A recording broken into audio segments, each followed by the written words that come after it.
Inside this room, all of my dreams become realities, and some of my realities become dreams. What in the wide, wide world of sports is going on here? Alive! It's alive! It's alive! You are listening to The Wilder Ride, getting wilder by the minute. Here are your hosts, Alan Sanders and Walt Murray. Hey everyone, welcome back to another episode of the Wilder Ride Listeners Lounge, a show that it morphed. It started off as a podcast where we looked at a movie 1 minute at a time, and we will be getting to a Gene Wilder movie again this season, but thanks to COVID, we evolved and turned it into a Listeners Lounge, sort of a sidecast, where now we look at a person's life 1 moment at a time. I'm your host, Alan Sanders. I am your co-host, Walt Murray. And Walt, this past week, I actually had to come back from the campsite to get ready for this recording. We've been doing some staycation camping.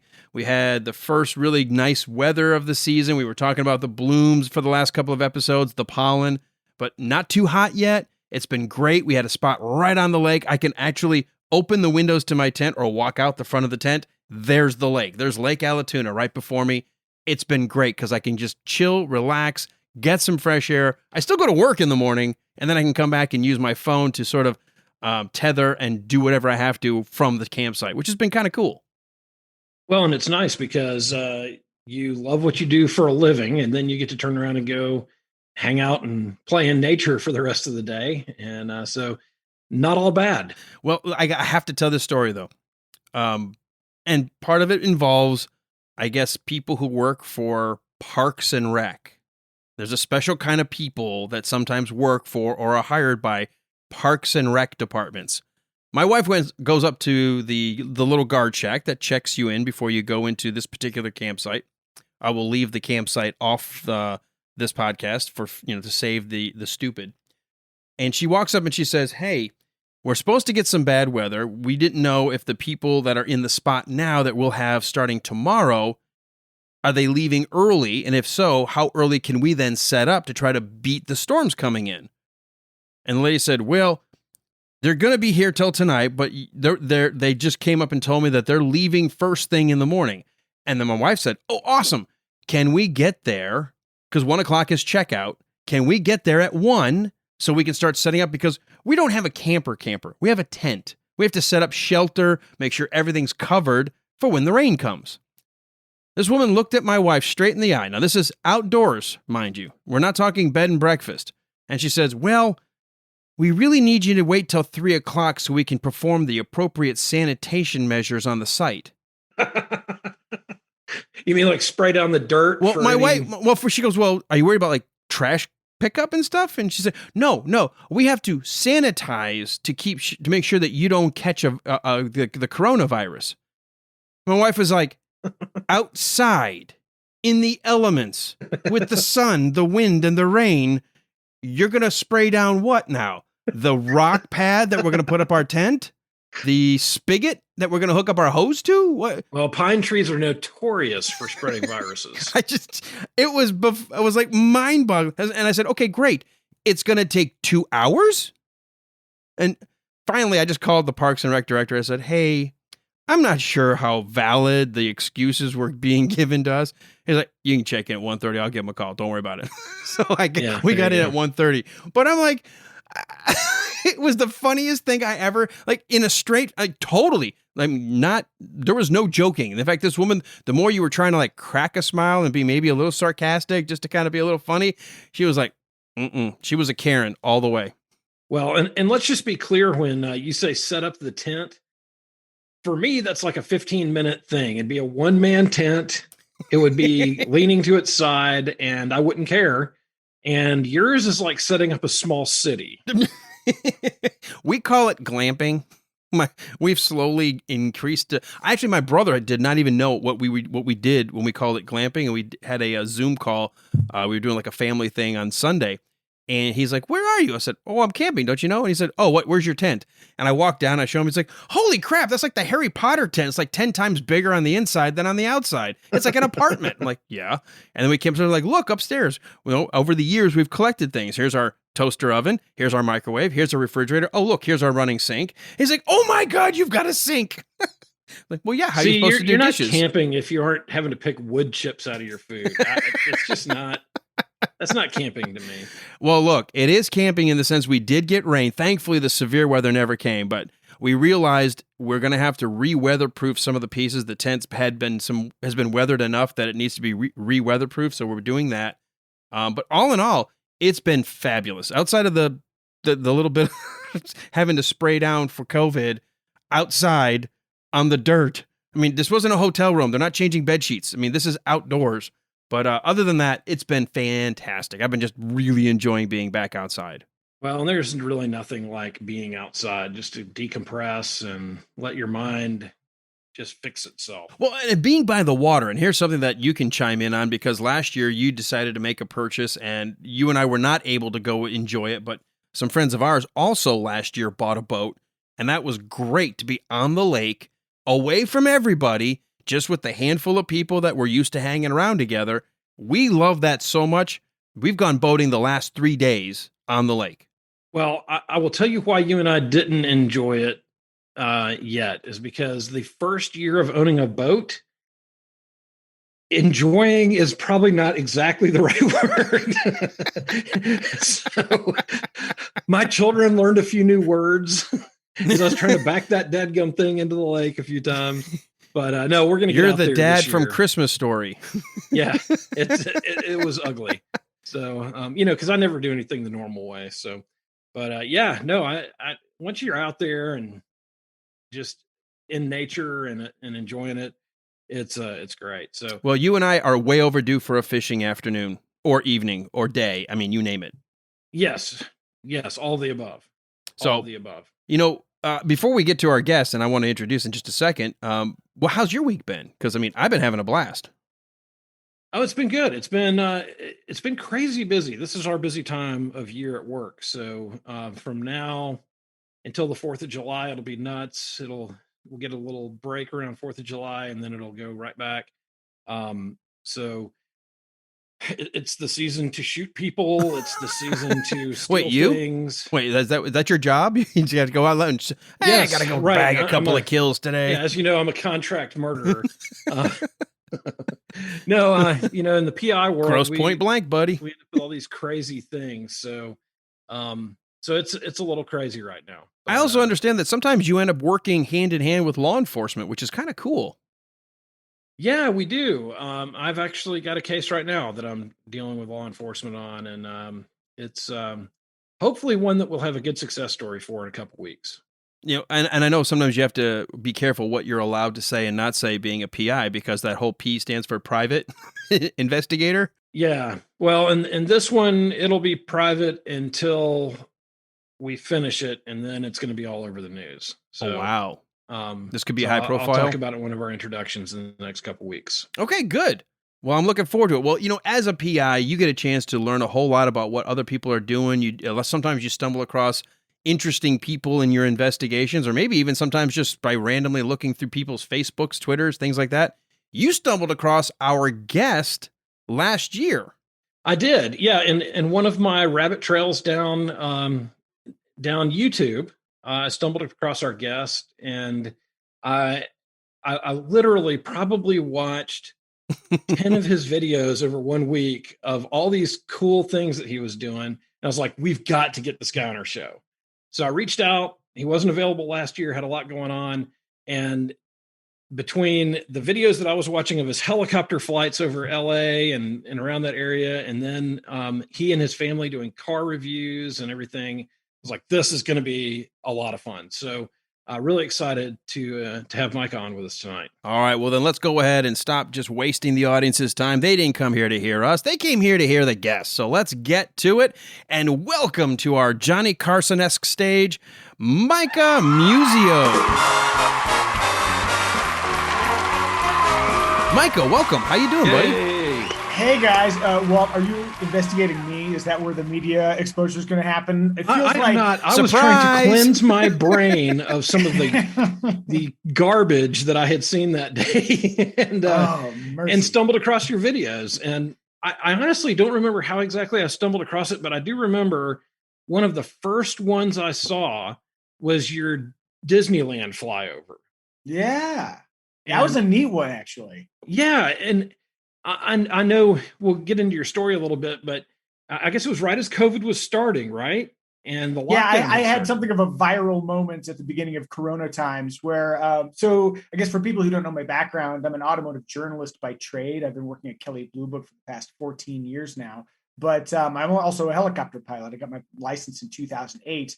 And, funny thing, Kelley Blue Book, a big part of my job is doing videos that appear on YouTube. And so I've been making car reviews forever. And I had my own personal channel that I would occasionally throw some dumb video on.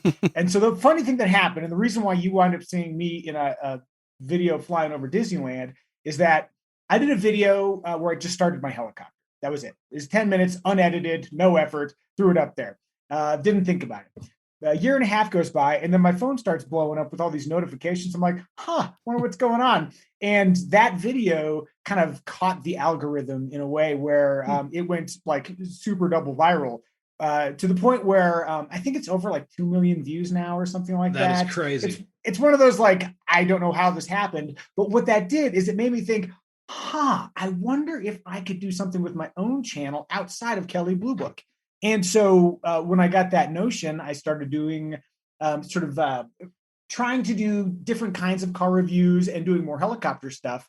And what happened is that when Corona times hit and everybody was in lockdown and nobody was going outside and it looked like Omega Man outside, yes. I decided there's no rules against me flying the helicopter around. Let's see what it looks like. I was just curious. And to my surprise, it really caught on in a big way. I had another viral moment where, a lot of people were watching the videos.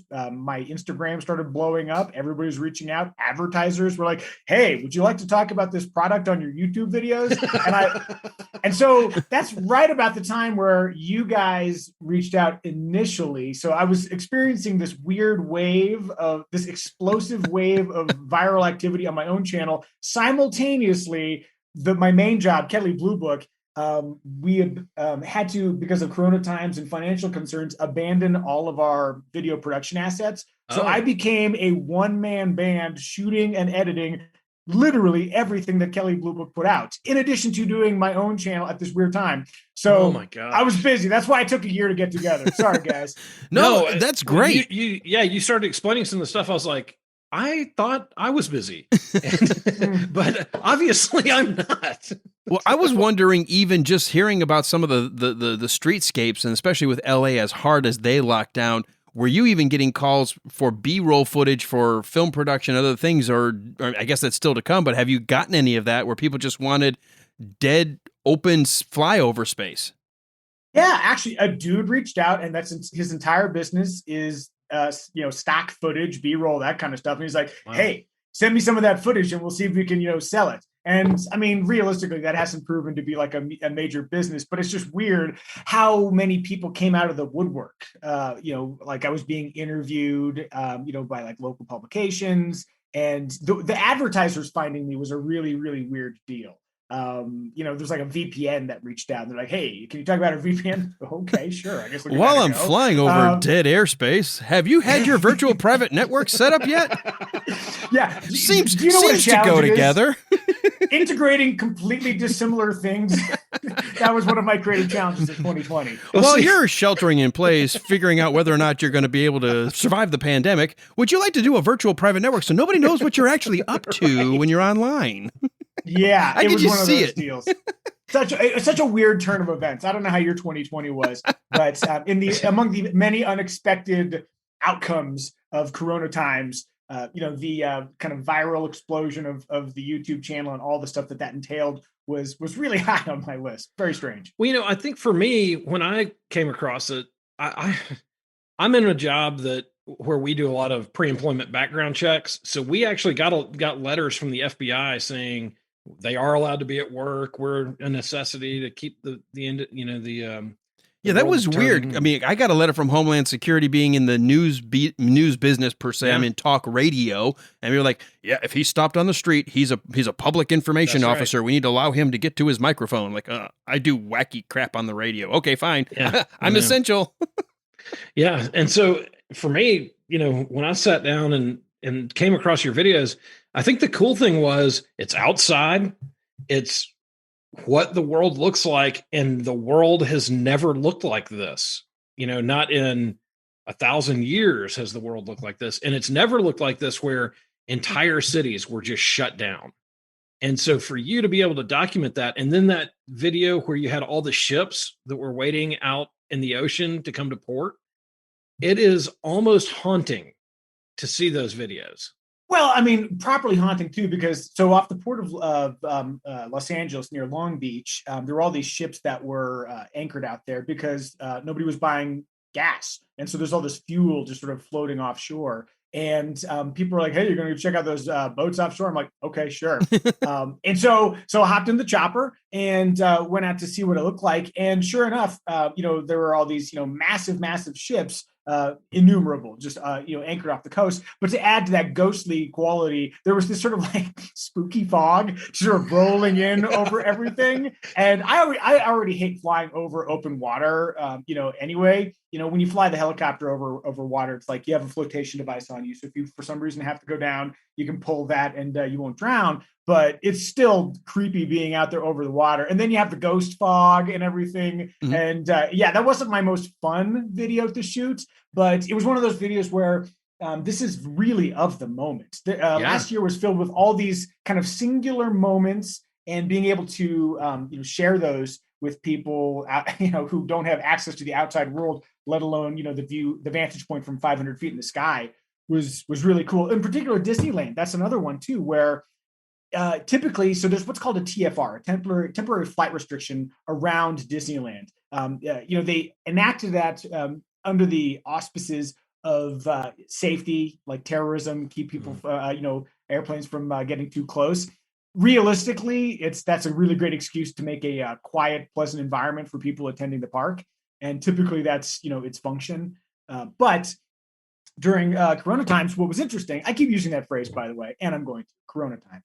But while I was flying, I was talking in one of the videos about you can't fly over Disneyland and some pilots reached out and they're like, yeah, well, actually you can just talk to SoCal Approach and they'll vector you west and it's fine, whatever. And so I learned a ton about flying by doing those videos. And there was this feedback loop where I would make something, the aviation community would reach out to me, inform me. And you know what's the weirdest thing? So when I did my Disneyland video, an air traffic controller reached out to me. And it was the air traffic controller I spoke with when I did my Disneyland flight. And he's like, really? Oh, hey, yeah, that was a cool video. Just so you know, though, they, kind of tweaked the rules a little bit. So we're not supposed to let you guys fly over there anymore. But that was the weird thing. So I was flying. And now, because of those videos, I'm sort of known and have had really good communication with the air traffic control community. Again, another completely unexpected byproduct of my 2020. Wow. All right, we've kind of hit a lot all of a sudden at the very beginning, but let's pull back for just a moment and talk about, because you have two careers, your side, and who doesn't have two or three different gigs in this current economy and this current 21st century. Let's talk about the piloting first. Learning to want to be a helicopter pilot. Where did that come from? Did you have a military background? Did you just, watch too many episodes of Magnum P.I. growing up? I mean, what? It can be both. No, so definitely Magnum P.I. and Airwolf. I'm of that generation. Oh, yeah. Hey, you're in good company. You sure are. So when I was a young man, I was in the Civil Air Patrol, and I did have intentions of going into the military because I always wanted to fly. As far back as I can recall, I always wanted to fly, specifically helicopters. It's almost like it was just innate to me. And so when I was in the Civil Air Patrol, my goal was, maybe I'll go to the Air Force and I want to be a pilot. And then, I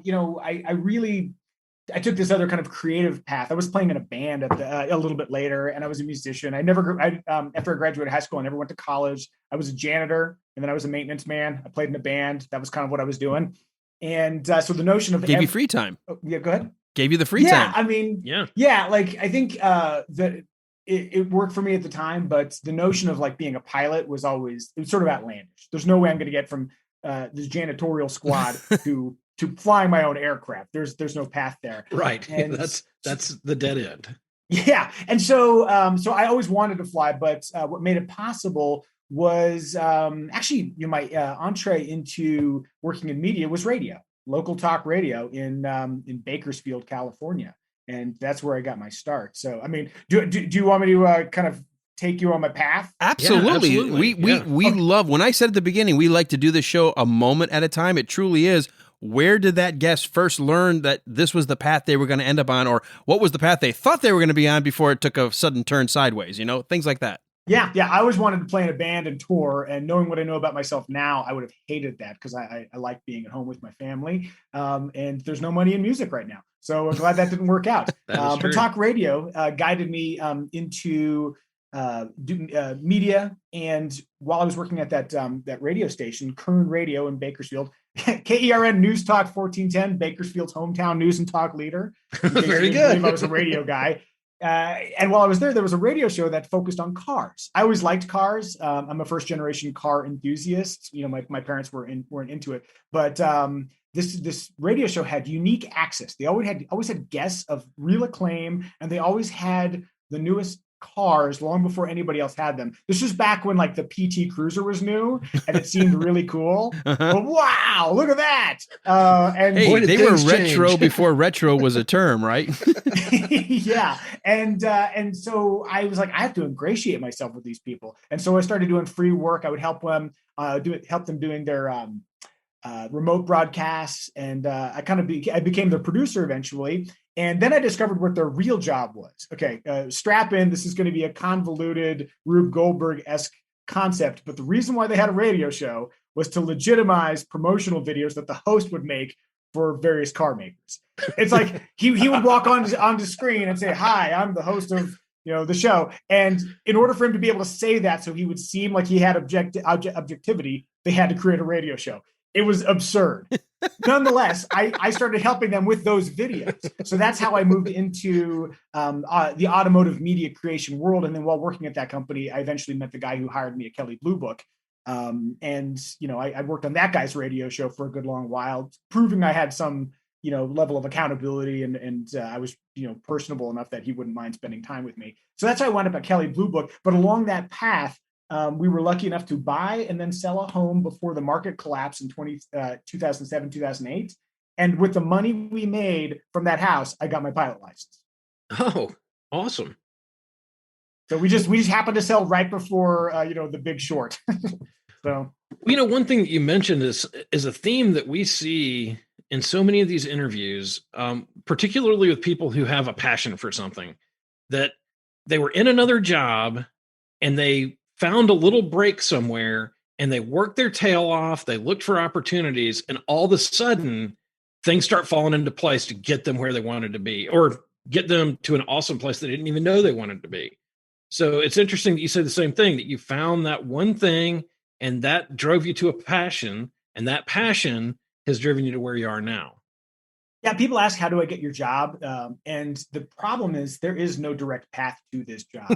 I mean, like my employment path looks like a family circus cartoon. It's just a dotted circle, and it's wavy, and it's like, well, that doesn't make any sense, but there we are. Comes back, hops back over itself a few times. Mm-hmm. Yeah. So what I can say though is that I loved cars when I was younger, and having worked in the industry making car videos for the last 14 years. And even before then, I don't really love cars anymore. I like cars. It's a great job to have. I highly recommend it. It's filled with wonderful opportunities. But when you make it your vocation, that can squeeze some of the passion out of it. So with flying, one of my goals is to not squeeze the joy out of it. So somebody just the other day on Instagram was like, "Hey, are you going to make flying your job?" I'm like, no. It's as much of my job as I want it to be now. I really want it to be something I do just for the passion of flying. I think everybody has to have something in their life that they do just because they love it, not because there's a financial incentive to do it. So so that's where there's that fine line when it becomes the breadwinning role, then it becomes arduous, and the joy sometimes goes away. Yeah, it feels obligatory. But what I'll say is that where I've landed is this really weird combination of all the things I love. So I get to drive cars, which I do. I still very much enjoy. And on my own channel, I get to make car videos with my family. I get to make helicopter videos with flying. And how I said I always wanted to be in a band. All the music in my channel and on Kelley Blue Book's channel, I make all that music. Oh. So I've found this really, really weird sort of singular position that combines all the things I love. So I don't know. It somehow worked out. So real quick, for a lot of our listeners, they're going, oh, I thought Kelley Blue Book was just to go to find out how much you can sell your car for. How does Kelley Blue Book get into all this stuff of video and car reviews and all that kind of stuff? So what's weird about Kelley Blue Book is that it's a company named after a book, and yet it's still super relevant in the modern age. They were way ahead of the curve on getting online. So they had the physical book, and in the 90s, they created a website. And for I think a brief 6-week period, they charged people to go there. Then they realized, no, let's have a free model where people can go get their prices. Consequently, Kelley Blue Book's KBB.com became a very powerful website for people who are looking for their values. But when I was brought aboard, they were really ahead of the curve as well on video. They decided to spin up a video team at a time when internet video was really rudimentary. And so when I was brought aboard, we were doing stuff like, you guys ever watch Motor Week with John Davis? Oh, yeah. Motor Week with John Davis, where the videos are John giving a voiceover in an authoritative voice and B-roll of some random dude adjusting his seat. I was that random dude for Kelley Blue Book. I can slide the things forward. I got the angle thing down. I'm really good. And so that's what they brought me aboard to do, to write scripts and to be in B-roll, adjusting a seat and pushing a button and that kind of stuff. That guy looks like he'd be really good sitting down. That's what he can do. As a radio guy, yeah, it's my natural position. So, but what's funny is that I started to do that. And then over time, I kind of pushed in different directions. Like, hey, what if we incorporated more personality? What if we were this? What if we were that? And I had a lot of creative freedom because in a lot of ways, nobody was really paying attention. Video for Kelley Blue Book was just kind of a neat thing to do. It's a large enough organization. It's like, oh, that's sort of a shiny object. Yeah, go make your videos. Mm-hmm. And so I've had a long history of a company paying me to learn how to do my job. Wow.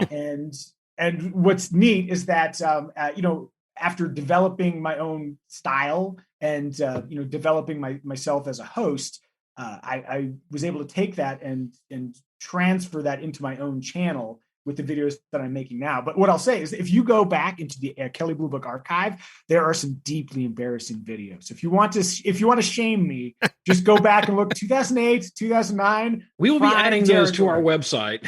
I'll put exactly. Show note. There we go. Put that in there, a little hyperlink. Let me ask you this, because you mentioned how, because I was in IBM during that time in the 90s, the ramp up where internet became pretty much an in-home thing. Everybody was trying to figure out, and the next thing is high speed after dial up and all of that. And I remember KBB.com because so many people, we all have cars. Let's face it, the United States is a car-driven society. We all want to know what the value is. We want to know if we're going to buy a used car. Is it what the person selling it, is it worth what they're saying? What's mine worth if I want to sell it? And I remember they would incorporate video. When did it start to turn into more of the create almost like your own YouTube channel, your own kind of performance where you start putting that, like you said, you brought that unique spin to where it becomes more engaging, not just informational? Yeah, I was probably at Kelley Blue Book for maybe a year and a half. When I started, what I did is I brought a buddy that I used to work with back when I was a janitor. He went to film school and I got into radio. And so I was like, hey, you want to help me make some videos? And so what happened is we had this parallel production path where there was kind of what Kelley Blue Book was doing officially. And then there's what I was doing with my film school buddy. And what happened was we're just doing these little fun videos over here just to kind of liven things up, the maraschino cherry on top of a big KBB cake. And then eventually that secondary path became the dominant path. And then the question became, well, wait, if we're doing kind of personality-driven videos, why are we also doing these? Mm-hmm. And I'm not going to give myself, points for being, prescient. But if you look at where automotive media has gone, when I first started, it was Motor Trend, Car and Driver. It's these big names, right, these big outlets. When you'd go on a press launch to drive a new vehicle, the big question was oh, who are you with? Because that was real capital back then, was being part of an organization, being part of a magazine. And as time has progressed, it's totally shifted to where now when I go on a press launch, nobody really cares about the outlets. It's the personality. if you go on and you see like a Doug DeMuro, or you see like the Straight Pipes, or you see, Redline Reviews, it's individuals, it's YouTubers, and specifically personalities have taken over, and they're way more important now than the previous like flagship magazines. And so if I've made any good move at Kelley Blue Book, it's creating something that's creating videos that revolve around a personality rather than a brand. Because honestly, people don't like brands. People don't want to follow brands. I was going to say, but people do like people. It's the evolution of, and I hate using the term, but they truly are, the influencers, the individuals that get enough subscribers, followers, whatever, because of their shtick, their niche, their style, their personality, whatever that magic formula. When they go review, let's say, a Tesla, more people will take that credibly than if, let's say, Car and Driver, because they're like, well, Car and Driver gets a bunch of money to do this. They're probably saying what Tesla wants. An individual, suddenly there's more credibility. Now, whether that's real doesn't matter. It's the perception. Totally. That is a very astute way of wrapping it up. People believe other people. I had a former boss who sucked. And he told me one time that the car is the star, and the subtext was, "Hey, let's not make it so much about you, Micah." And it's tricky because like if I'm the guy who's deciding to be on camera, it feels like it's about ego, but really, the car can be seen anywhere. If people just care about the car, they can go look at manufactured B-roll or a zillion other sites that are showing the exact same car, literally the same car that I'm driving now. Why would they choose this video over that video? And in the end, it comes down to like presentation and sensibility and personality. So I'm a big fan of being specific and being yourself and carving your own niche. I can't tell you how many times people ask me how they can do what I do. And I always just say, go start making stuff. You don't have to wait for somebody to give you approval. Just go start doing stuff with the equipment you have. Do you have a phone? Great. You can go make videos. And go be who you are. Don't be who I am. That's right. That's important because honestly, the more we move forward with the internet and all last year showed us how much we can still do from home and do remotely. Creating your niche is what's more important, not trying to do what someone else has already done. Absolutely. Couldn't agree more. Well, how did you get your wife and daughter involved in some of these reviews? Well, they didn't have to pay them. Did they come willing, or was that... They're so cheap. Oh, my God. Yeah. Free labor, free What food. is the cheapest talent? Yeah, exactly. Yeah, child labor. Get the wife involved. So it's really funny, but I had been doing videos for well over a decade when I started doing car videos on my own channel. And it would started with me literally holding a camera out here and walking around a car. That's what I started doing. And it evolved over time. In one of the videos, I was doing a video with a Lexus RC coupe, and I was driving it. I needed to get the video done, and my wife and I had a lunch date to go get ramen. And I said, sweetie, how about you just be in the video with me? And she's like, I don't know about this. And I'm like, she's a very timid sort. She's a very behind the scenes sort. She's a video editor, so she has no interest in being on camera. And so I convinced her, like, okay, all you do is just sit there. I'm going to talk. You can participate to the extent you want. And she literally had to get a drink before she could be on camera with me. And it's funny, but we did that. And then the audience was like, oh, so that's Micah's wife. Oh, that's cool. You guys should do more of that stuff. The audience kind of told us that there was some value in that. And from that video, I thought, you know what? We do have a real family here, and I've got a precocious daughter, and maybe we just do family stuff. And, from that simple beginning, it's developed into what I think is kind of a neat format where people really seem to be responding to seeing another family do real stuff. We did a video with a Kia Telluride, which is a 7-passenger or 8-passenger 3-row midsize SUV. And in that video, while we're making the video, my daughter threw up in her car seat. And my wife was like, well, we got to cut that out. I'm like, no, we don't. This is so relatable. This is what happens to families in this vehicle. Oh my God. It's what did I say in 2 episodes back? I'm like, when you talk about parenting, and I said, there's nothing that quite matches getting to the daycare just in time to hear, I'm like, yes. Okay, guess we're not going in.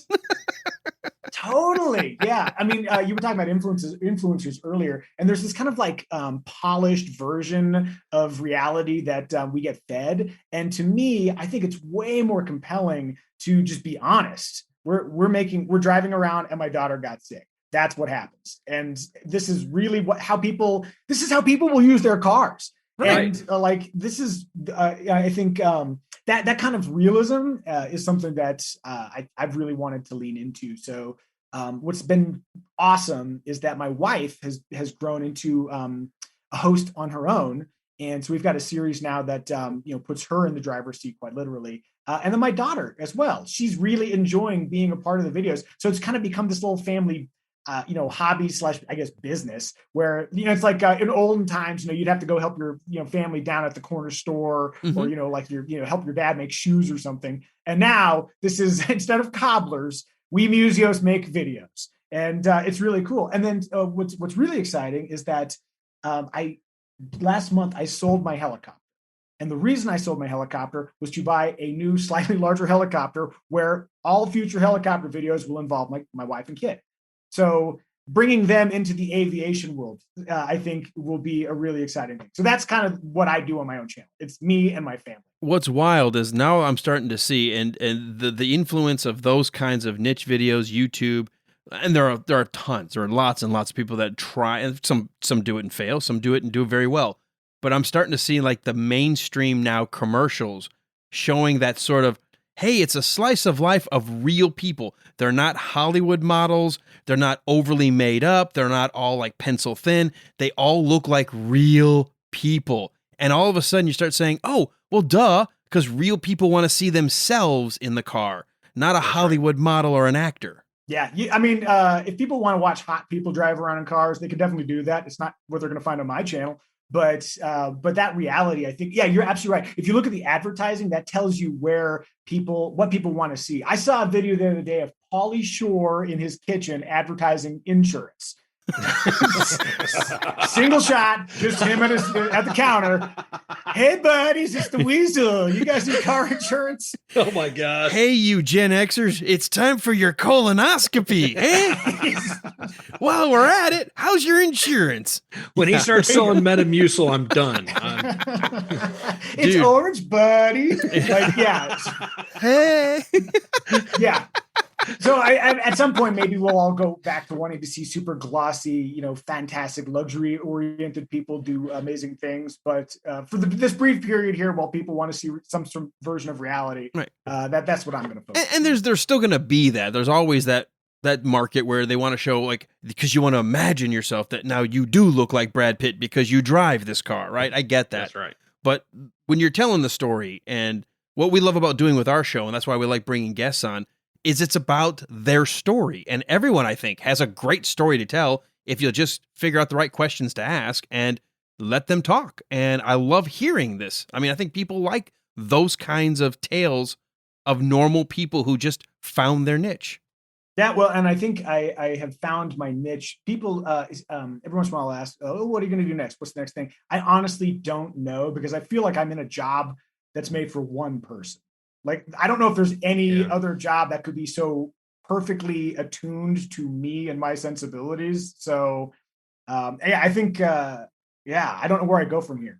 Fellas, what do I do? What's the next step? Help me. Well, as we're moving along, we've got your car background, we've gotten your video background. Let's get into the aviation piece, because you did talk about it.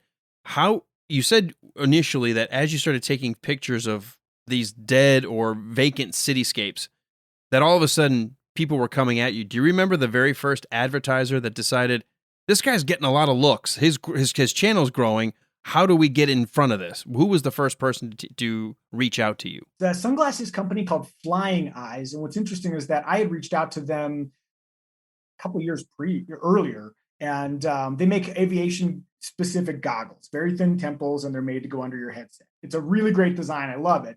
And I'd reached out like, hey, you guys want to do some sort of collaboration? I'm doing some early helicopter videos. Maybe we can work together. And never really heard anything back. And then they reached out. And they're like, oh, hey, we see that you're doing this other stuff. Would you like to work with us? And that's a relationship that continues to this day. I also heard from the funnier ones would be like, Yeah, the VPN was a really funny one. The most ludicrous one would be Manscaped. You guys know Manscaped? Oh my gosh. They make products for your man zone. Once again, while you're stuck at home and you've got nothing to do and nobody to do it with, why not practice your social grooming? While you're flying alone over LA. Yeah, it's they make male grooming products, and that was one of those ones where it's like, well, I have a really hard time saying no if I haven't given something a try. Knowing what I know now, if advertisers come, I'll probably say no if they're not like entwined with what I'm already doing. But I gave the Manscaped thing a go, and everybody in their life should do at least one bald trimmer. Just the one. That's all you need. But. I think I'm good. I'm going to take your word for that as the advertiser. Nothing says pandemic like no Wendy's. hair. Right. Well, at least if you're flying through LA and you're like, advertising for Wendy's or McDonald's, you can go, there it is right there. You go get your hamburger. Everybody knows what we're talking about. So yeah. What's great now is that the brands I work with are related to what I'm doing. So like flying eye sunglasses, Lightspeed headsets, those really make a lot of sense. Yeah. And also I really like the idea to, you think when you see YouTubers or influencers and they've got like a lot of different advertisers, I think I'm really much more interested in long-term relationships that are like kind of just sort of embedded in the fabric of what you do. So it feels a little less salesy. Like I literally every single day I wear flying eye sunglasses. It's just what I do because I've got these damn beautiful blue eyes that are so sensitive to light. Thank goodness I've got flying eye sunglasses to help me. And like sharing that on Instagram is like a really natural thing to do. So it doesn't feel so gross, I guess. Right. Well, I think that was one of the other things I really liked about your videos, not being from LA. I've been to LA 4 or 5 times, but I don't know the area that well. But you kind of have this mix of being entertaining, just, from a personality standpoint, but also explaining where you're flying to and over and what's going on, and then getting a little bit of the feedback from, the tower. And so you kind of feel like you're along for the ride through that thing. But how do you select where you're going to fly, what you're going to take video of? So in the middle of pandemic lockdown, it was pretty easy I would try to do like a weekly, flight along the 405, which is a major corridor through LA, just to see what the traffic situations look like. But 2020 provided enough flyover opportunities, whether it be, part of West LA is burning down, or there's, traffic, changes, or the kind of feedback loop I got from the audience. I would fly somewhere and they'd be like, oh, you should fly here. And so, Disneyland was a suggestion. And, I wasn't smart enough to think about it, but somebody else did. And I looked into it. I'm like, yeah, I can do that. Same thing with the looking at the beaches. What do the beaches look like right now? That was one of the weirdest things. LA, when I fly around LA in the helicopter, surfers are just part of the tapestry. You see them, they wave at you, you wave back. It's a very LA thing to wave from your helicopter to the surfers. And when they were gone, it was sort of shocking. So one of the things I love about aviation, I kind of take it as part of my job to be an ambassador on behalf of aviation, because it's so it's so off-putting. It's hard to get in. It's very expensive and insular, and it's unrelatable in a lot of ways. And so hopefully by being just sort of my aw shucks self and just talking in a very kind of normal way, kind of taking the elitism out of aviation, I can provide a pathway for people to relate to something that I really, really love. So flying over LA, for example, one of the things I love about flying in the helicopter is that LA is this huge space, and you might have sort of this monolithic vision in your head of what LA is, but it's this hugely diverse place that you can't really fully appreciate until you've flown 45 minutes around LA and you see all the different permutations of Los Angeles. There's so much variety when you see it from the sky. And so in my videos, being able to share that, I think, has been awesome. That said, I've done enough LA flights that what's exciting for me is that with the next helicopter, it's going to be a little bit bigger and it's going to be a little bit faster. And I want to start exploring beyond LA. I think there's a lot of really neat places that would be worth experiencing and bringing my family along with me. So we'll still do LA stuff. Oh, you know what's a really good one?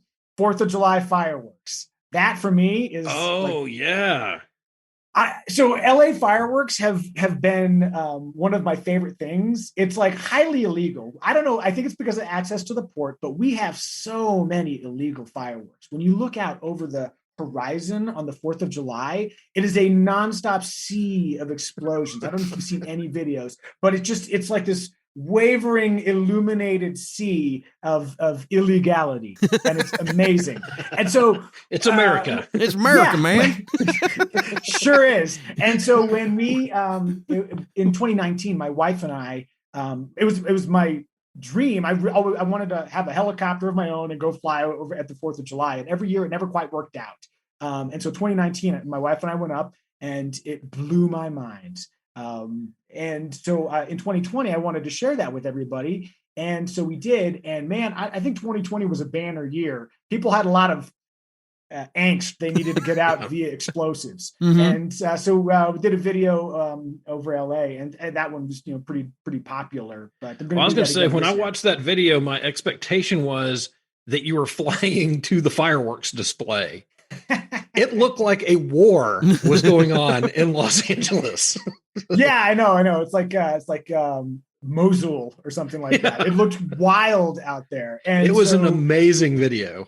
And you know what's neat too is like there's the white noise explosions happening, and like you can stay above that. But then every once in a while, somebody gets their hands on like commercial grade fireworks, like and a mortar. You'll be flying along, and there'll be like something. You'll be like kind of at your same altitude, like it's time to go up another 1,000.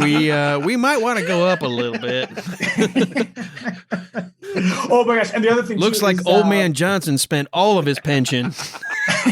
He's entertaining the neighborhood. Literally going out with a bang. The thing that blew my mind was that not only is there the constant explosions from the fireworks, and it's just an amazing sight to behold, but there's also this smoke layer that develops over all of LA. It's an environmental nightmare, but it's super cool. And I've noted that usually, like on 4th of July, like in 2019, there's this inversion layer. So there's a distinct cutoff where here's the smoke, and then if you go up another 100 feet, you're completely in the clear. Wow. So flying above the smoke layer, all the illumination is still happening underneath. So it looks like one of those visual representations when they're showing you like what the human brain looks like with electrical activity. It's just all these lights just shining on the smoke layer. It's crazy. These are the kind of things you can only experience in a helicopter. And that's why I make videos. In some ways, awesome. What's big in YouTube are the reaction videos, and yours is a similar style. You're getting a reaction of what it looks like from the air and then taking your audience's suggestions on, well, hey, I want to see what it looks like and how you'll react to the next thing. It makes me want to do reaction videos where I don't also have to simultaneously fly a helicopter. Yeah. What, focus on like, I don't know, not dying? Where the mortars are coming from? Well, one other video that I definitely wanted to make sure you mentioned is the bird strike. The bird strike. So it's almost like perfect foreshadowing in all of in many of my previous videos.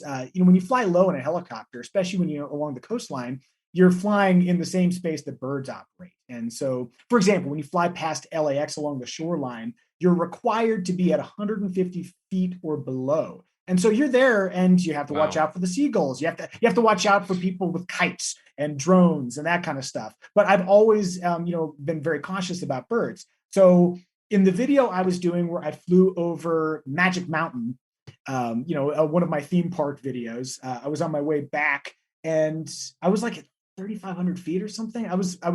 That's pretty high. At fairly high altitude, not nowhere kind of near where birds would typically be flying. And then I had just enough time to, there's the bird. And it flew under the rotor disc, but above the cockpit. And I didn't know if it had hit anything.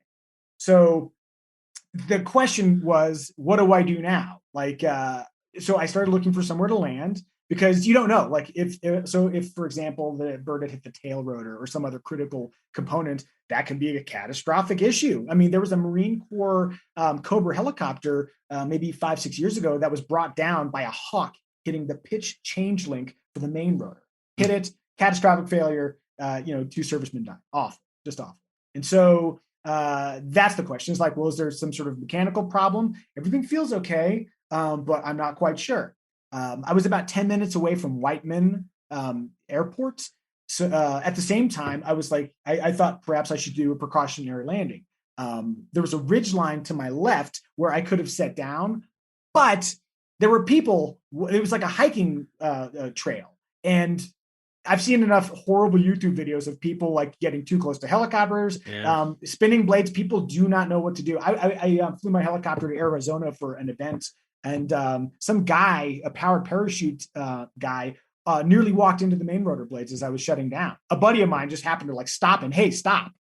So the idea of setting down in an uncontrolled area with people walking around is also really problematic. Yeah. So I decided to fly onward to Whiteman Airport, and they were super, super helpful. They asked if I needed emergency services. Everything felt okay with the helicopter. But again, there's all those unknowns. You just don't know if like the bird hit something important and it's about to fail or whatever. So made it to Whiteman, and to my great joy, I don't like killing birds. That's no fun. I didn't go up there to like take a bird out with my helicopter, but the only thing that was damaged was the bird. So I'll count my blessings. That's hit good. Right on. So there's the mast. That's the big bar that attaches to the main rotor up top, helicopter down below. It hit the mast, and there was like a blood stain and kind of a greasy smear where it hit. And so it hit that center, and then it pinged off enough either to the left or to the right that it totally missed all the other stuff in the back, like the tail rotor. That's crazy. Wow. So it was like the perfect hit. It was the perfect hit. When I would say like when I got my motorcycle, I crashed in the first year I had it, but it was the perfect crash because the bike wasn't permanently damaged and neither was I. It was just enough to remind me that this is a serious undertaking. And that's what my bird strike was. It's just enough to remind me that flying is about perpetual diligence. You always have to be aware. Mm-hmm. And even if you're constantly aware, some other weird thing might happen. You just don't know. So got to stay on the ball. All right. Well, as we are starting to wind down, I know you've got to go. You're not going to be able to hang with us through the rest of the show. We've talked a whole lot about your videos, a whole lot about your channel. We have not yet given you a chance to put out there for folks that may have never stumbled across your channel. Where do they find you? The easiest place, good entry point would just be to Google KBB, or just go to YouTube and type KBB. If you see a goofball with roughly this nasally voice, that'll be me. And there's a rich catalog. If you want to see embarrassing stuff, go older. If you want to see my slow progression into a middle-aged man, you can go more recent. I saw a video of me 5 years ago. I'm like, oh my gosh, that guy was so young. Pre-children. Yeah, pre-children. That guy, he didn't know what was in store for him. Yeah. And if you want to see my helicopter videos, just type my name, Micah Muzio, and helicopter, and a bunch of stuff will pop up. Excellent. Of course, you would love people to subscribe, and if they're interested, and leave you messages. I'm assuming you like to interact with your YouTube followers.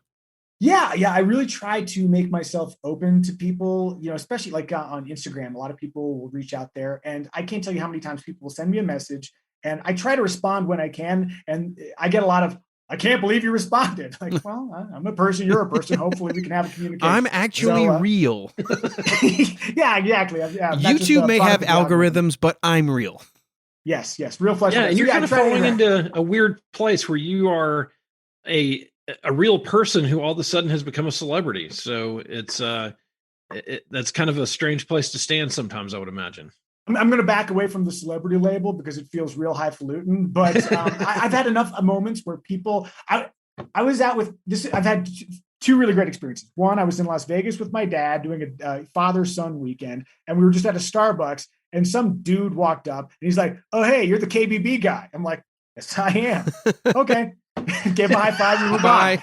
But it's like, oh, this is great. Right next to my dad, and he sees that, yes, I've done something that somebody noticed. And then I had a day where we were out with my wife and daughter. We were downtown LA, and somebody recognized me at lunch. And then we were just having ice cream, and a dude just walked by, just looked at me. He's like, "I love what you do," and then you just kept walking. I'm like, he may not have ever seen your videos. He just right. He's got you totally mixed up with somebody else.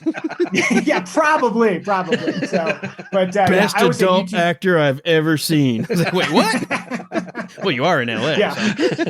I always say YouTube fame doesn't count, but yeah. So. Well, let's put it this way: you've become pretty well known for what it is that you've been doing just for fun. Yeah, I'll accept that. Well, and it's kind of cool, like I said, to just kind of ride along with you and enjoy the ride and get a little bit of an education, but also just to enjoy seeing what you're seeing, and they really are fun videos to watch. It's been a blessing to do stuff that encourages me to be better at what I do. I'm never going to be the best pilot in the world because I don't do it for my job, nor do I want to. So having this other mechanism of people saying, "Hey, can you go fly over this?"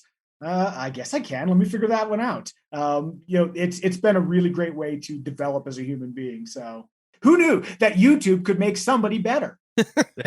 Well, you're the one. Look, I know we got to go, but we always end with every guest with a question very similar to, this is where you've gotten us to. Where do you see yourself 5 years from now? What is Micah Muzio doing? He's got the bigger helicopter. He's still with KBB. What are you doing in 5 years?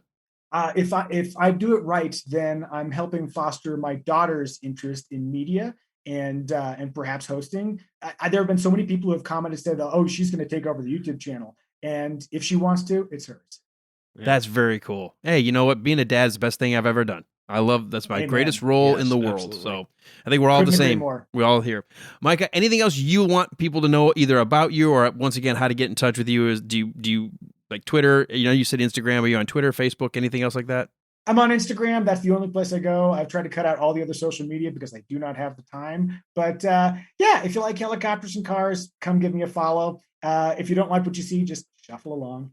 Well, let me throw this at you. We just had a guest that just dropped, who is the business development director for the new Savoy Automobile Museum, a world-class museum getting ready to open fall of 2021 in Northwest Georgia in my community. If you find yourself in the Atlanta area after or around when that museum opens, I'm affiliated with the organization that actually manages those museums. I would love for you to come take a look and see what you think of our world-class museum getting ready to open in the fall. Buy me barbecue lunch and you're on. Oh, you got it. We'll do it. You got it. Done. Yay, we got a plan. Very easy, very easy. You got to still fly your butt over here and get up to here, but I can take care of the lunch. Okay, no problem. Micah, it has been so cool having you join us on the Wilder Ride Listeners Lounge. Thank you so much for sharing your story and your career and your background. I think it's been very, very fun for us. Thanks, guys. This was a lot of fun. Yeah, thanks so much. Thanks for responding to my my Instagram note, and I figured you were going to shuffle that right to the weirdo. You did it on Instagram? I guess he is real. Yeah, yeah. It did go into the weirdo bin, but I like it. Well, have you looked at my partner? Yes. I was going to say that's nothing new for me. So, all right, Mike. I know we'll let you go, and then Walt, if you'll hang on, we'll let this kind of drop for a sec, and then we'll go on with the rest of the show. Thanks, Micah. Hey, thanks, Micah. Bye. And all right, after our guest segment, we know we got some more things coming our way, and our loyal listeners have once again helped us pick a movie for Walt to review in a segment we call God, what is this? Stop it! I didn't get me out of this hell! Okay, Walt, so we started off with finding some really good bad movies. Like you said, these are good bad movies. They're bad, but they're fun. There's something at least watchable. And in the last couple of weeks, there's not even that element. So where are we today? So this week, well, I've been really wrestling with how to even describe this movie. You know, when you have those contestants on American Idol and you're like, I really wish their family had said, you can't sing. You don't need to go on American Idol. As opposed to lying to them and saying you're the greatest. Yeah. Right. Apparently, the folks who wrote and produced this movie, nobody ever said to them, sweetheart, movies probably aren't your thing. Some people just aren't filmmakers. It's okay. Some people are not filmmakers, and some of their names are associated with this film. Okay, Steve, so what movie did our listeners pick for you? So this thing is called A Meowie Halloween. It was made in 2018. It has a 5.9 on IMDb. And let me tell you, Alan, whoever gave that thing more than a 1 is a stupid moron, because this sucks. I am insulted that I even had to watch this piece of shit. This was the worst movie I've ever seen. I'm not even going to call it a movie. This is absolutely the most stupid, asinine piece of monkey shit I've ever seen in my life. I wanted to hit myself in the face with a mallet because I was having to watch this thing. I have never in my life been more tortured and agonized sitting through any piece of supposed entertainment as I was at Meowie Halloween. I don't understand how that won. It started off, then there was another movie, I forgot, the one I voted for. Yes. Was starting to move forward. And then all of a sudden there was a glut of votes that came in for Meowie. I mean, we're not even in the Halloween season. No, I was getting ready to sit down and watch the other movie, and my daughter goes, "Hey, Dad, that didn't win." I was like, "What?" And she goes, "No, Meowie Halloween won." I was like, "Oh, well, how bad can it be?" You should never ask that question. Well, the kid who is loving these horrible movies halfway through goes, "Hey, Dad, I'm going to bed. I can't stand this anymore." Wow. So Heather hated it that much. So the daughter who has made it her mission to sit with Dad because she finds them just as engaging when they're, and again, it's a hard phrase to say, the good bad movies. Like they're bad, right, but there's something at least watchable about them. When you find one that's not watchable. This makes me angry. I want to take the supposed star of this movie and beat him. It is so bad, Alan. I just can't even. And the crazy thing is, it's only 50 minutes. 25 minutes into it, we're like, "Dear God, spare us. Let the house burn down. Let something else happen. That we can't take this anymore." It's that bad.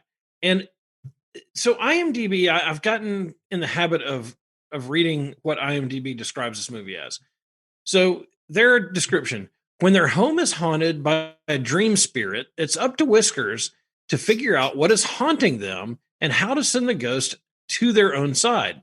She'll use ghost hunting, the necromancy,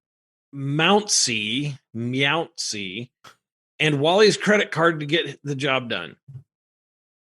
I don't really know if that happened or not because I couldn't focus on the damn movie because it sucks so bad. So that very well may have happened. Don't know. Don't give a shit at this point. So I don't even know, Alan. There may have been a cogent story, but it's absolutely impossible to pay attention to because the acting's terrible. This one guy, the main guy, uses these crazy one-liners from quotes of other movies that are used in completely random places that don't even fit the movie. The people who are in it are not actors. The only other stuff they're in are other Meowie movies like Meowie Christmas and other, I'm sure, pieces of ungodly garbage that they've put out there. These are seasonal sequels? Yeah. There are like 5 of them. Holy hell. Totally unaware of. And I don't even want people to know that because I don't want them to go watch these. There is actually like a 5-minute detailed conversation that explains cosplay. I'm assuming anybody who watches this movie for any reason is at least aware of what cosplay is, but they've probably been to some sort of furry convention and gotten really high on mushrooms and decided to watch this movie. This is their attempt to try to like, hey, Quentin Tarantino always puts these like little wacky side conversations. Wouldn't it be cool? Yep, that's exactly what it is. There's a difference. When Tarantino does it, there's actually a purpose. And Tarantino, unlike these people, has talent. Knows how to write. Gives you some pretty cool dialogue. Snappy. Has some ideas how camera works. Gives you a chance to learn about the character through their conversation. Yes. And you know, in most films that you watch, whether it be horror or comedy or drama, whatever, there's an element to filmmaking that these people have missed. And that is that you want the audience in some way to care about the character. You do not care about the character. You hate the character and you're ready for the character to be destroyed. Somewhere in this, there's like a 3 or 4 minute discussion about different books written by the same person who nobody's ever heard of. They discuss why people like Halloween, and it's basically almost like an advertisement for Halloween. And it really is. It's like, well, if you don't like Halloween, understand why I like Halloween, because I like dressing up and I like being somebody different for a few hours. So you should like that too. Idiots. I want to kick them in the head. Then there is this extraordinarily awkward moment where Wally, the main character, finds out that the girl he's interested in is a lesbian. And it's awkward in that Wally's reaction is just very off-putting. He's like not okay with that or something. It's very uncomfortable. And I think I'm going to have to agree with the one person on IMDb who has reviewed this movie. Their review is titled WTF. And I didn't really read. I read a couple of lines of it, and I think I would have to agree with this person. This is just garbage. It's not good. It's horribly uninteresting. It is insultingly stupid, and the movie is very well aware of the fact that it's not a good movie, but that doesn't endear you to it at all. I mean, something like Attack of the Killer Donuts, at least they knew it was a bad movie, and you're like, okay, cool. This is like they're aware of themselves, but they don't care. And so I don't either. And I absolutely have to say this is the worst of not just the movies that we've seen through this season. This is the worst movie I've ever seen in my life. Wow. All right, so we've hit a new low, and every week I thought we hit the low, but apparently there is still room to go deeper. See, I thought one of the 9,000 shark movies that are listed out on Amazon Prime as potentials, like 18-head shark attack, 4-headed shark attack, naked shark beach, one of those is definitely going to be the worst one. I would bet, Alan, that we have now hit our low. There's no way we're going to get a worse movie.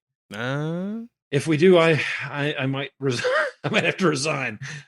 But this is it. I mean, this is just absolutely hot garbage. A hot garbage mess, huh? Yeah, and that 5.9 on IMDb is very generous. I'm only assuming that the people who made this signed up for IMDb Pro, voted, and then canceled their subscription because there's no way they're ever going to show up on IMDb.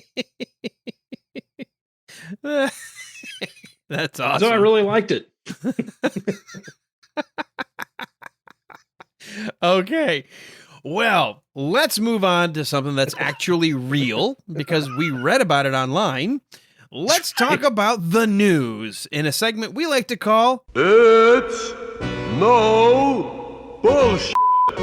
To juxtapose against that horrible movie, I've got some great news. Yeah. CNBC.com. Skinny jeans are out and wide leg denim is in vogue. Hail to the king, baby. Thank God. The world is in a new denim cycle, Levi's CEO says. Great. About damn time. Yeah, so you're going to have to throw your skinny jeans away for a little while. Thankfully, I think my daughters bought me one pair thinking like that was the cool thing, and I hated them. Yeah, I'm not a skinny jeanser. So anyway, bye-bye skinny jeans. Hello, mom jeans. So we're making this leap. The world might finally be entering into an early stage of a new denim cycle, one where tight-fitting pants are suddenly out of style, and instead, shoppers young and old are flocking to loose-hanging, wide legs and flared jeans, according to the CEO of Levi's. It harkens back to a fashion trend that was especially prolific in the 90s. This is not the first time we've seen this resonating with customers, Levi Strauss & Company CEO Chip Bergh told CNBC Thursday about the more loose-fitting denim style. Cycles do come and go, and I think the pandemic definitely played a contributing role in consumers looking for a more comfortable, more relaxing denim. Well, because the average person put on 12.2 pounds or something like that? Well, exactly right. Exactly right. Bergh said Levi's started to notice an uptick in sales in the new style of jeans when it launched 2 different fits earlier this year. One pair of jeans that ballooned out at the bottom, and the other was was high rise at the waist and loose fitting. This is damn peculiar. Wait a minute, that's what people wore in the 70s. We're getting back to bell bottoms and high riders? Absolutely. Absolutely. They're definitely taking off, and it's definitely a new trend, Bergh said. The shift has been driven in large part by younger consumers. Generation Z is all for the so-called mom jeans. Today, the style is... I know. Today, the style is all over teens' favorite websites, including Shine, Princess Polly, Urban Outfitters, and Revolve. In Piper Sandler's biannual Taking Stock of Teen survey, mom jeans ranked as the number 3 fashion trend for apparel among female teens. Baggy or saggy pants ranked number 2 behind, what do you think is number 1? Leggings. Oh, leggings. Okay. Yeah. Or jeggings, whatever they call Or them. jeggings. Yeah, whatever that stuff is. In a separate note, retail teams earlier this week noted how fashion trends within the denim category are shifting. It recently completed a global Google search analysis and found that a significant spike in browsing online in January 2021 compared to 2020 for the new styles, including baggy and wide jeans, straight jeans, and searches for skinny jeans were way, way down. Some people have said that this is going to create a new denim cycle, and we think that could very well be true, Berg told CNBC. The last real denim cycle was driven by skinny jeans, and that cycle lasted about 10 years. It's no bullshit. Wow. That's cool. I've always had the more comfortable, either the regular fit, boot fit, comfortable fit. I mean, I've never been a big guy, but I've never liked tight jeans because I do so much outside. I'm always squatting and kneeling and doing things. And when I had the one pair on that were, quote, skinny, it felt like I had constrictors around my knees every time I bent, and it was like cutting the blood flow off to my feet. I said, I'm not wearing this. These are just, there's no comfort whatsoever. And I need to be comfortable if I'm outside working. Yeah, I'm all about comfort. I don't go for trend. I'm comfort over trend all the time. All right, well, cue up Alfred Hitchcock for this one. How do you do, boys and girls? The headline, Ravens steal Alaskan customers' groceries right from them. Gosh. And look, it's not even the first time. According to this, and I had no idea this has been happening, but apparently these birds have been watching shoppers and realizing, the hell are we trying to scrounge for stuff in the woods? Look at what we got right here in a parking lot. So we've all heard of stolen groceries before, but stolen by birds? It's not typical, but it is happening more and more often. Customer Matt Llewellyn was packing his groceries into his car when ravens suddenly swooped in and stole a short rib from his cart. He said, quote, I literally took 10 steps away, turned around, and there are 2 ravens that came down, grabbed one of the ribs out of the package, ripped it out of the package, and flew off with it. He said, we're not talking something small. It was 4 by 7 inches, a sizable piece of meat for what was looking like a sizable bird. He said once he got home, he noticed the birds had poked at all of the other ribs. So apparently they had been poking at the plastic, trying to rip it enough to grab at least one of the ribs. So they already had figured out how to get past the plastic wrap. He said they know what they're doing. It's not their first time. They apparently work in pairs. Check this out. He said, first, they're very fat, so I think they've got a whole system down. He said, what would happen is customers, according to this other person that was part of the story, said the customers noticed a bird would swoop down to try to catch them in their field of vision. They would sit there maybe on the rim of a car or maybe on a light pole or something. And as the person was watching, if they didn't pay attention to what was happening behind them, a second bird would swoop in and start picking through the cart before the person had unloaded their groceries and put them in the car. What? Yes. Working in pairs, they were trying to, it says, quote, I had 2 ravens, one that was on the car next to me and kept squawking really loud. He would sit in the car and stare at me, then hop around to the bed of the truck and then to the other side, just kind of going back and forth, almost putting on a show. That's when the other raven got on the ground behind me. He kept trying to pull all the little mini melons that I had in my cart out of the buggy. In fact, he kept trying to grab the netting to pull apart so he could grab at the melons that were kind of in that plastic net holding them all together. Oh my gosh. Yes, he said he was waiting for another opportunity to grab melons off the cart, but they were never deterred. They just stayed posted. So basically, if you're paying attention and watching all around you, they'll keep moving around trying to distract you, but they work in tandem to try to get food out of your cart. So, they may not be going after eyes or anything else yet from a Hitchcockian tale, but if you're in Alaska, before they all fly south, this is happening right now in the spring, be careful. Apparently, this has been going on and getting worse and worse for decades, according to this piece. It's no bullshit. That is insane. Isn't that wild? quote the Raven nevermore. They want barbecue nevermore is what they want. Well, it kind of makes me think of that scene in Jurassic Park, the original one, where the guy has the shotgun pointed at one of the raptors. Yes. And the other raptor sneaks up beside him and he goes, clever girl. He goes, yeah. And then. Well, remember at the very beginning of that movie, he said the one lead velociraptor, you think you see it, and that's because they wanted you to see it because the other two are coming at you from the side. Crazy. Well, they say that dinosaurs eventually evolved into birds, so there you go. Yeah, well, there you go. And they have that natural hunting instinct, and I never really knew they hunted in pairs like that or in teams. It's crazy, isn't it, that they've learned how to work the system. They realize, hey, look at all this. Because people, I guess, would just leave their cart, open up their car, kind of... I've always had my stuff like right next to me, but I've watched other people how they unload, and I guess the birds figured out we could swoop down very quickly, and especially if one of us can distract the human, the other person can ransack the cart. That's crazy. That's crazy. I don't need to know that birds are that smart. Yeah, kind of disturbing. All right, well, here's a kid who I guess is up there with the birds intelligent-wise, Alan.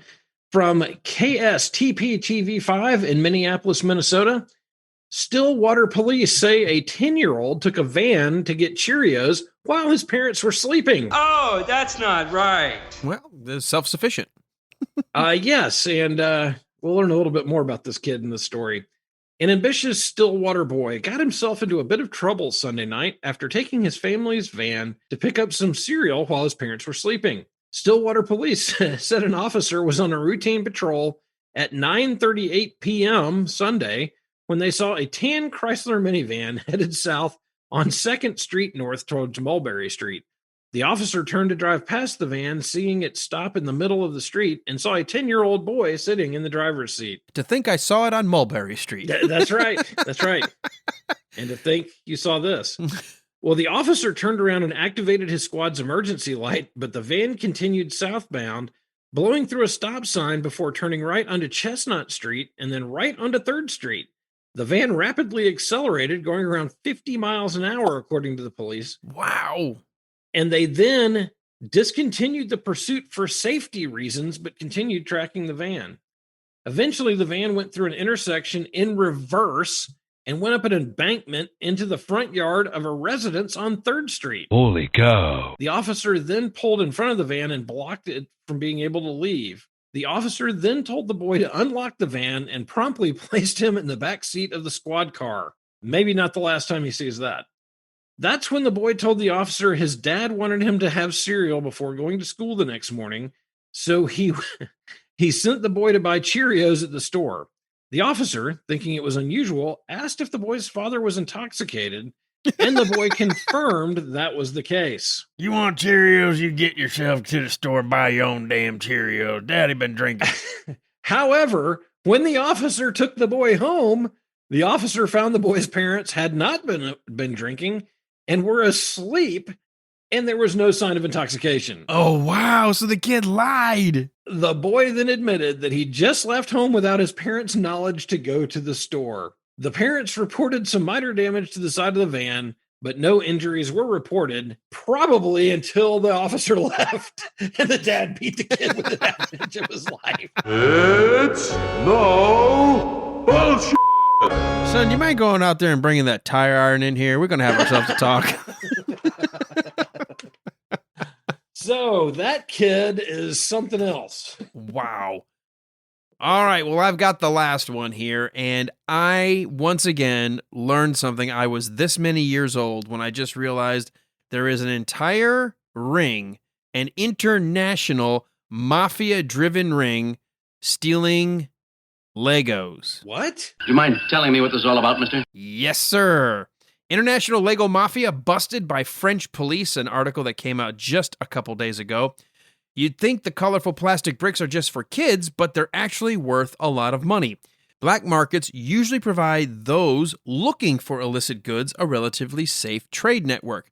Now, while they can offer those living under repressive regimes a chance to get to some basic necessities, mostly they're used to sell illegal stuff.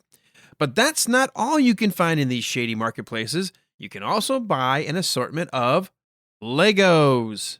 Yep, you heard that right. That is weird. French police authorities are building a case against an international criminal network dealing solely in stolen Lego. Last June, I'm not making this up.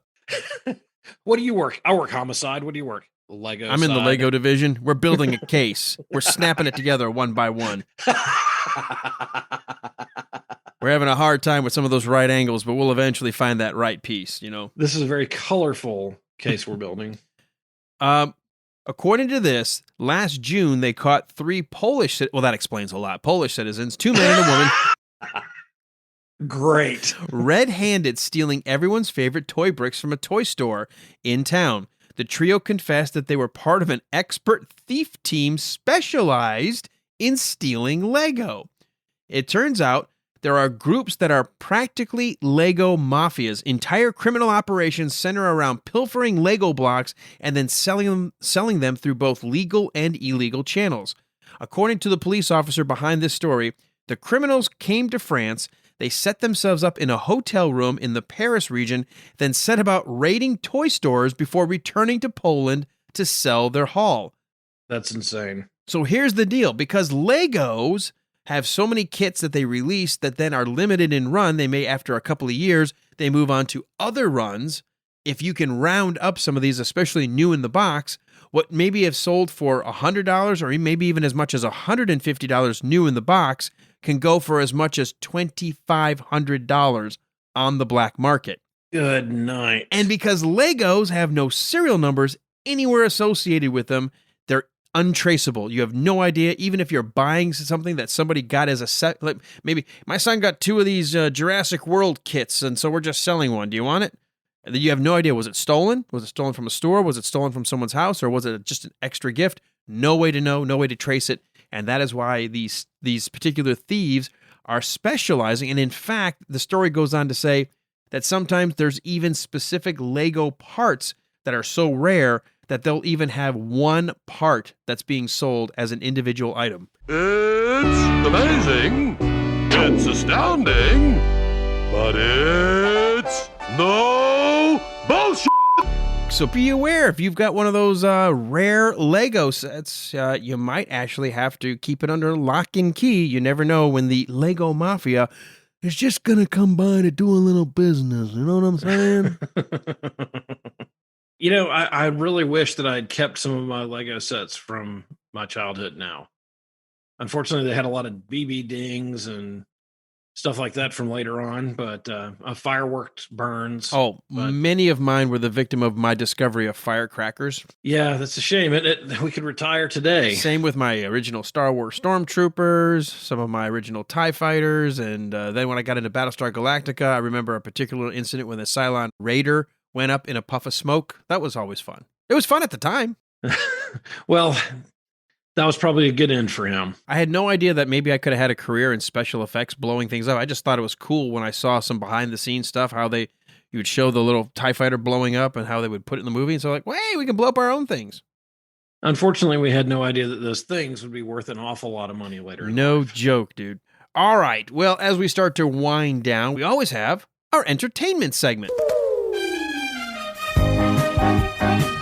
And this is that chance for us to tell our audience in the last week what we've been watching, what we've been reading, and what we've been listening to. So, Walt, we'll go to you and start with, what have you watched in the last week? Well, I don't know if you've made it to the theater this week, Alan, but I got to see Godzilla vs. King Kong. I'm curious what you think. And be honest, because we have a mutual friend of ours who was going to love the movie, even if it was a steaming pile of shit. Right. Yes. No, I'm not that way with these movies, but I really enjoyed it. There were definitely some not great parts. Some of the movie was a little weak. You know, the plot was a little thin at times. But I'll be honest with you, I didn't really go for the plot or anything like that. I go to watch gorilla on lizard violence and watch giant monsters rip a city apart. And by gum, they filled all my hopes and dreams, Alan. It was awesome. So it's definitely, if you're a Godzilla or King Kong fan, if you just like a good, fun, mindless, entertaining movie, it's awesome. Just kind of deal with the other stuff, but it really is great. You had the feeling that they were real. They were very convincing. It's either great. Oh, the CG looked fantastic. Yeah, it's really over the top great. And it really is. It's a good classic King Kong. The only thing I didn't like is it got a little too sciencey and technical. That's not really what I want from a King Kong movie, but I understand where we are, and maybe I would like that piece. You would probably like that piece. I mean, it's not terrible, but I don't know why this is hard to understand for some people when it comes to what I like in a movie. I want you to create a world where you give me the rules to that world, and then everything operates within that structure. So if you're telling me a Lord of the Rings movie, and you've got elves and gnomes and whatever, and that's fine. I can accept that as long as they work within it. It's when you don't provide any rules, no basis, and you try to say, oh, and this is reality, and there's nothing real about it. And then you start going, right. Then you end up with Meowie Halloween.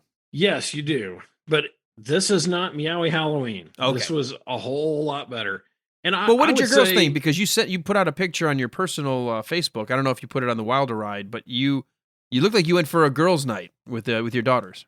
Yeah, my two oldest daughters went with me. My younger daughter had already seen it on HBO Max or whatever with a couple of friends of hers, and she liked it. She's not really into that kind of movie, but she was telling me how much she really liked it. So I thought, well, if Miss Picky is going to like it, I'll probably love it. And all three of us really enjoyed it, and it was great to be back in the theater. That was my first movie back. My daughters have seen some other movies already, but it was great to be back in the theater, and that was a good way to start. And I would definitely say, if you can, go see it in the theater on the big screen, loud, obnoxious, screaming Godzilla and screaming King Kong and crap getting thrown all over the place and hundreds of thousands of people getting destroyed, buildings getting wrecked. It's pretty cool. All right. So thumbs up for Godzilla versus King Kong. Yeah, absolutely. I mean, like if I had to give it like an 8, on a scale of 10, it's like an 8. Wow. That's pretty good. It's really good. I really enjoyed it. All right. Let's go. Anything else you watching this week? Have you finished up WandaVision? I'm finished with WandaVision. That is great. You definitely need to see that. I will say this, the first 2 episodes, it's a little confusing. I know some people have had a hard time getting through it. Get to episode 3, and then it blows your mind. And then episode 4, it's like you're in another universe. It's really awesome. So you may have said it last week, and I'm just trying to remember, but I think you enjoyed and I mentioned this as well, the character development that the 2 actors were able to go through during that series. No doubt. You see them differently than you saw them in the movies. I mean, not that they're different characters or that they change them up, but you get a richer view of who they are. Yeah, there's a lot more depth. And I think I mentioned this before, to watch to see Paul Bettany in the second episode where he truly has his works gummed up and he's acting drunk at the talent show. It's really I'm like, funny. that's great. We've never seen him act this way, and to have that outreach, and for Elizabeth Olsen to start realizing the combination of, I just want to live in a fantasy world where I can control everything, and the reality of pain is still breaking through. And to see her dealing with that is just, she deserves, just in and of herself, a nomination for a Grammy on that, or an Emmy on that one. An Emmy. I would absolutely agree, Alan. Her portrayal of that character in this show is so good. It gives you she becomes a very sympathetic character. You absolutely understand how lost and hurt she is through all this. And there's even a comment at one point that she has lost everything. And she really has. I mean, her character has been absolutely ripped to the core. And you see that come out in this in a way that you understand why she does the things that she does. Mm-hmm. You also understand how powerful her character is. Oh my gosh, it's great. It's well worth rewatching. So, all right, what else you got? Yeah, those are really the 2 things that I'll put out there as watching this week. There are a couple other things that just aren't worth mentioning that really, but those 2 I definitely recommend. Oh, and I'm sorry, Falcon and Winter Soldier. Okay, I was wondering if you're going to do that. Yeah, but that's awesome too. All right, so for me, I will remind everybody, I'm still making my way through season 2, the Star Trek, the original series.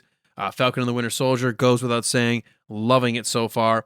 The 2 YouTube channels that I've subscribed to that I've really gotten into, and I think I mentioned it last week, we're going to bring one of the voices or stars of his own YouTube channel on coming up in a few weeks. I'm going to try to get the other woman, but the Daily Doug is a classically trained music composer who actually is a professor, teaches on college campus, and has been analyzing videos, especially reaction videos to, let's say, Iron Maiden or Nightwish or just anything. It's been awesome to see it from a progression of somebody who understands music. The other one is The Charismatic Voice, which is a great one from a trained opera singer who trains other people how to sing opera, to then watch some of those same, which is wild, some of those exact same videos, but now instead of looking at it from the music side in terms of composition and notes, from the how they deliver those notes, the voice of the lead singers. It's great. I love it. She just released one a couple days ago, going back because she did a Queensryche song. She did Silent Lucidity. Had never heard of Queensryche. And she goes, "Oh, I thought they were a metal band." I'm like, well, the one song you're picking is their non-metal song. So someone recommended, and a bunch of people said, yes, try Take Hold of the Flame. She just reviewed that and was blown away with Jeff Tate's range and abilities, and just could not talk enough about the talent of a guy who's, quote, a lead singer of a metal band. Well, they were prog rock, prog metal. I mean, they were just, Queensryche's awesome, no matter what, especially the classic stuff. So check out those YouTube channels. We definitely have Doug coming on our show in the next few weeks, and I'm going to try to see if I can get Jennifer from The Charismatic Voice, because she's awesome. Last thing, it was only a trailer, but I shared it on our Wilder Ride listeners group. The official now, not just the teaser, but the official trailer for Loki. I am blown away. And if Marvel keeps up the pace they've got on these other shows, that is going to be absolutely amazing. I also fully believe, and I trust Tom Hiddleston. He is already a phenomenal actor. You need Loki to succeed, because there's one image in that trailer when they're talking to the Keepers of Time, if you will, and they show the timeline moving in several different branches, and he's got to go fix them because he took the Tesseract and screwed up a whole lot of crap. That's important to me, because I believe everything we're going to get in the Marvel Cinematic Universe back in the theater, not Black Widow, because that's sort of a standalone story, but I think everything moving forward is going to deal with the fact that there's multiple timelines, multiple universes, and that's going to give us some really cool storylines moving forward in the big screen. Yeah, I'm really looking forward to what they do with that. So this will be awesome. All right, let's move to what you're reading. Well, I'm still, of course, working my way through the Van Halen book. I've knocked out a good bit of that. Hopefully I'll have that done by next week. And that's probably the biggest thing I'm working on. I also got a little distracted by the war books that you gave me at Christmas. I knew that as soon as I picked those up, I was going to be down a rabbit trail. And so I'll talk about those a little bit in the next couple of weeks. Those are really fascinating books. The only thing I've got for reading, once again, as I've mentioned before, sort of a separate podcast to this one, the wife and I started called the Marriage Fit Podcast, is making me have to read some things to come up with not just topics, but to be able to maybe come at it from a more informational perspective, or at least be able to quote a researcher or a psychologist, because we're not. We came across an idea that Susan remembered our kids brought up to us. It was from the New York Times. It was a piece called 36 Questions to Fall in Love. And basically it was a questionnaire that went wildfire. I think it was in 2015 when this article came out, that said, if you can go through all 36 questions and you find yourself fascinated with the responses of the person that you're talking to, that's an indicator you might be a match to fall in love. Like they really get into some intimate questions and answers, not sexual intimacy, but really in depth. You have to really think these through. And so we said, this would be fun for us to do on our podcast, is go through them, so that way the listener can also go through. Well, we got through 18 and we hit our hour. We try to keep the shows at an hour. And we said, okay, so this will be part 1 and we'll have to do part 2 next week. So 36 Questions to Fall in Love. We decided to turn that into a 2-part episode, so that way we can go through it. And we leave it to where you could pause and listen if you want to the question answer it among yourself if you and your spouse or your significant other want to watch it or answer, and then you can go back and listen to what we said. But it was a lot of fun. 36 questions to fall in love. Very interesting. All right, last category. Last thing as we're wrapping up, what are you listening to? Well, there are 3 things I want to throw out there real quick. Last season, we had Ben Kramer on our show with Old Sea Brigade. He just released another single, and he's about to release his album.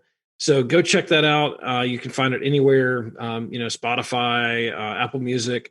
That's Old Sea Brigade. And then go back to season 1. Listen to our interview with Ben. It was great. He's an awesome guy. That would be season 3. I'm sorry, season 3. I'm confusing all our seasons. But last season, season 3. And, and of course, he throws in a little Grateful Dead talk, which is always great for me. Also, there's a podcast called ABCDTOS. And that is the guys going through all of the original series of Star Trek in alphabetical order. So you get a mix of all 3 seasons, and they review each episode. So it's great, awesome stuff. If you're a Star Trek nerd like I am, it is right up your alley. And those guys are great. There's a lot of good humor, a lot of great observation of the shows. And then finally, the Office Space Minute, which both Alan and I will appear on at different times. And I am thoroughly enjoying it. It is, Office Space broken down a minute at a time, one of my favorite movies.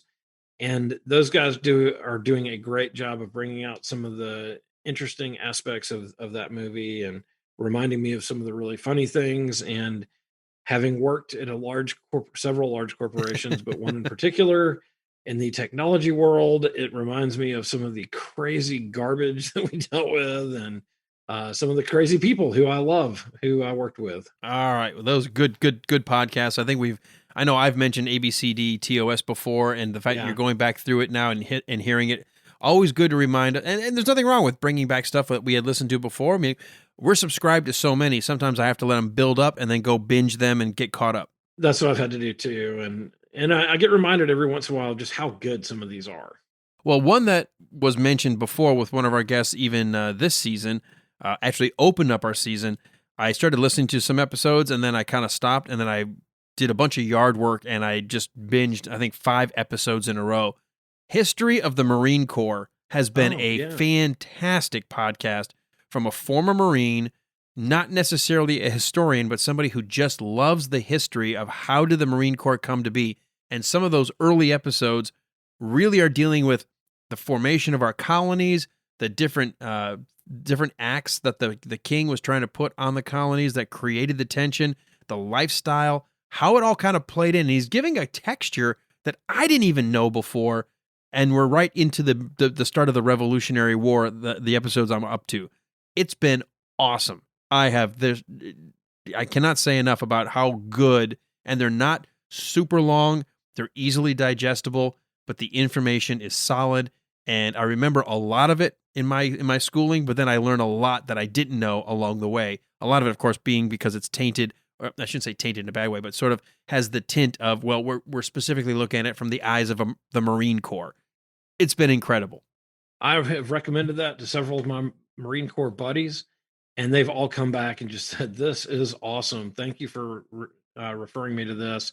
So if you're a Marine, you love a Marine, you know a Marine, definitely send them that way. And the guy's very active on social media, always looking to meet up with people if they've got stories to tell. You definitely reach out via Twitter or Facebook or even Instagram. You'll get a hit. You'll get a response. And I'm pretty much thinking I'm going to reach out to him to see if he doesn't want to maybe join us one of our episodes being here as a guest. Absolutely needs to. Yeah. The other two, I told you about the group that I discovered by watching the YouTube channels about the Daily Doug and the Charismatic Voice. The group Nightwish, I have just been binging their catalog. I love that style of music. It's awesome. And I've even gone back and started re-listening to a lot of Iron Maiden, some of the albums that I didn't catch when they were released in the last 10 or 15 years, some of their more recent work. It's just been great to go back and revisit with the band, not just the classic that I loved as a kid, but some of the newer stuff that I didn't even realize how good it was, including their most recent album, where Bruce Dickinson, basically when they finished the album, said, "Oh, by the way, I've got throat cancer. I don't know if I'll ever sing again," and thankfully overcame it. So very, very cool stuff. still, to me, one of the most underrated bands of all time. Just incredibly talented. And there's a possibility we might get one of the Iron Maiden guys on the show. Well, you pull that one off, and I might have to leave my wife and come live with you. We are not going to have anybody from Iron Maiden on the show.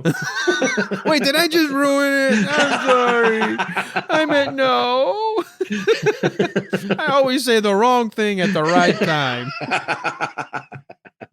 Now I'll keep working on it, even though there are very harsh consequences, apparently. Yeah, well, I could be maybe bought off.